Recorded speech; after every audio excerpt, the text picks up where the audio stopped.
Omanfo bi a wonom ewo Nyambong eno no eye krokuma akuadwuma na wonom ye nei wode adehwede mu den eto mpanimfo nim se wosrada aba eye womompatem hodom otimantem hodom no a sede wo musi dofo no ka obenya eye fidi dwuma bi a wode beye gari na nka agya mo adwuma wo mo ye no atumi akoyi a nka beye wonde pa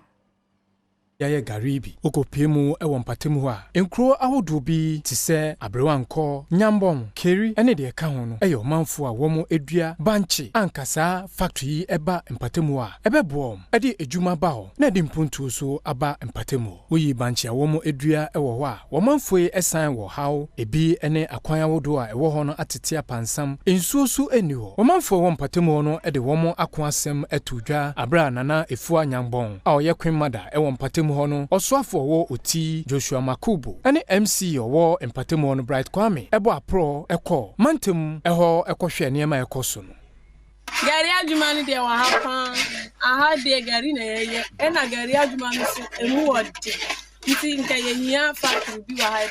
ebe boy wa hafa